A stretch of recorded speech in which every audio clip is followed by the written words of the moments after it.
Okay, we're back on the Volkswagen pickup. We'll just do a little better walk around, right? Like always, too many projects, right? So it's a Volkswagen Beetle with truck kit, right? So my sister, she did everything: the paint, the metalwork, woodwork. She redid the interior, right? So as we know, Halloween's right around the corner, and we're trying to get it ready because she thinks it would be really cute to have a trunk or treat with the little Volkswagen Bug truck. So we're going to continue on this fan.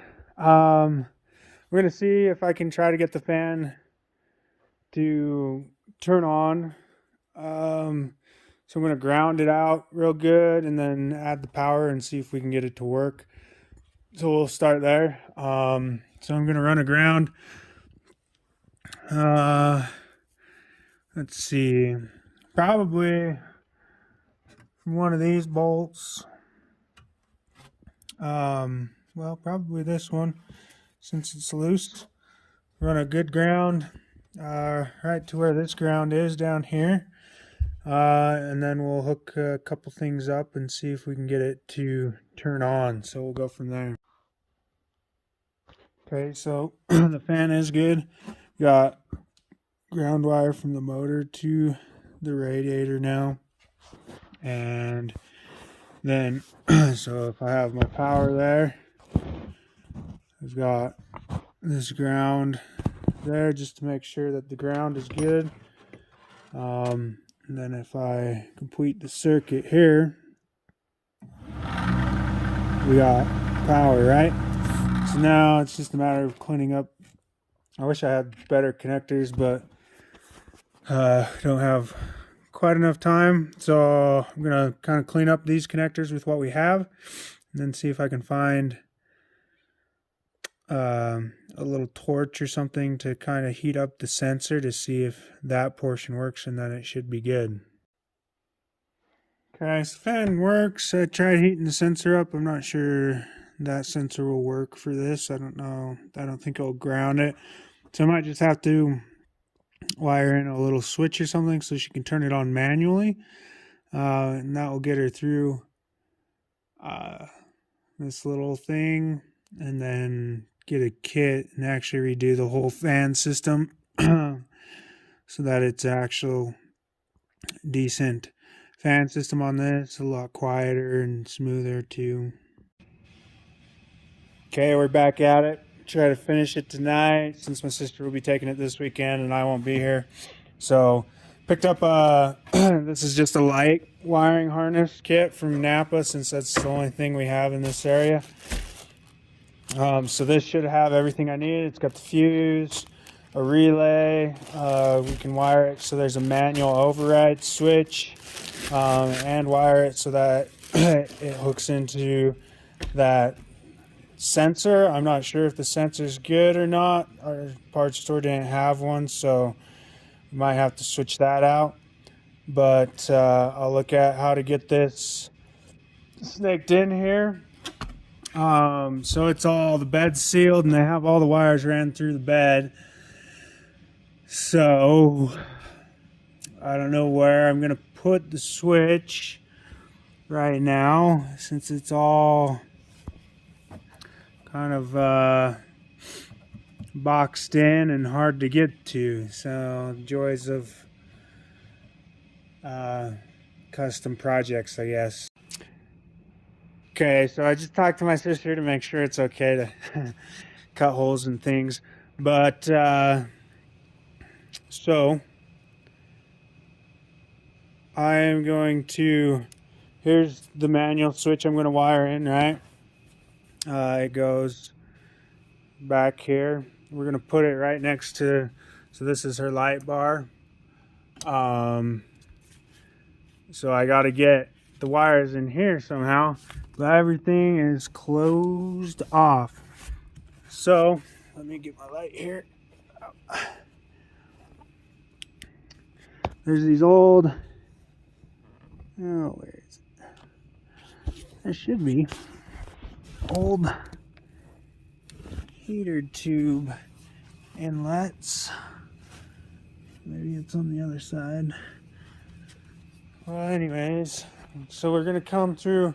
So these old Volkswagens were like air heat. They didn't have liquid cooled stuff. So I'm going to. There's that one.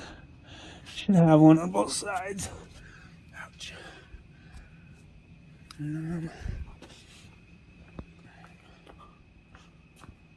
Well, actually, I'm probably just going to cut an access hole here.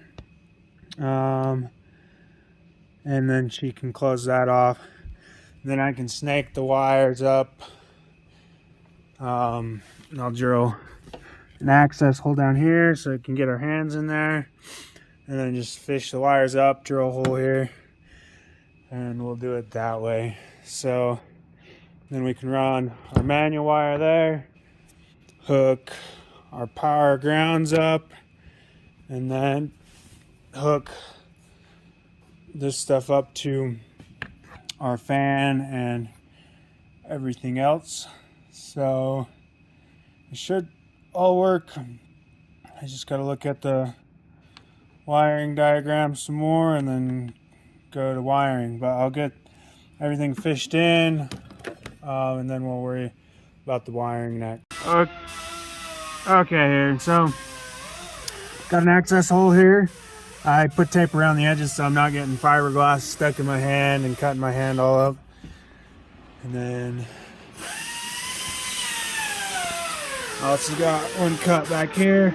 We should be able to fish these wires up through there. I just got to drill one hole and I can get that in there and then mount the relay, and then it's all just wiring from there. So got the hole drilled, got the wire ran, just took a piece of brazing rod, right? Snaked it in there, put a hook on the end so I could fish it through, but yeah. Okay, so got the light or the switch put in, it's all wired, right? I don't know if you can hear, but fan works, light turns on, says it's on. So I wired it to where the sensor connects to the ground of that same switch, so you can override it. Oh, I'm not showing you very well. If you look right here, here's our switch that we just turned on, right? Our sensor is wired in as well right there. So once our sensor grounds out, it will provide that same system. So if the sensor's good, which I don't know if it is or not, she'll find out when she starts it up. So I just spliced in on that light harness onto that. It's right here, this right there, and then I just connected power to our fuse here, grounded it, and then hooked what the light wires would be going to the light to the fan. So it all works. I'll get some zip ties, tidy this up, and then label those so you don't get confused which is which. So yeah, so it's progress. You can now drive it without it overheating. So yeah, I'll do that real quick and then show you a little tidied up. Okay, so got them labeled, fan, override, and lights, and you're not confusing them. Kind of got them a little off there, but didn't even make too big a mess for my sister.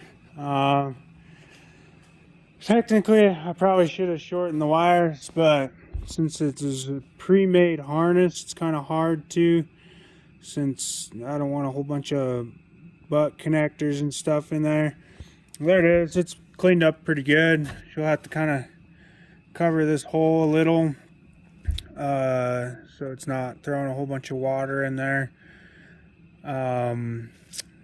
But yeah, so fan works. She'll have to run it a little bit to see if that sensor's good. If it's not, you can get a replacement sensor and it should work just fine, to where it turns off and everything. So this particular setup isn't wire to where it turns off when you turn the ignition off.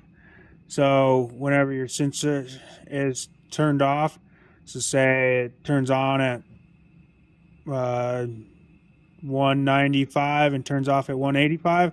So once the radiator cools down to that, the fan will turn off then, which shouldn't be too bad.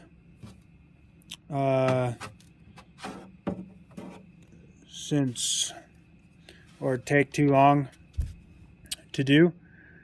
So it shouldn't run after you shut down for very long. But yeah, now she can drive it.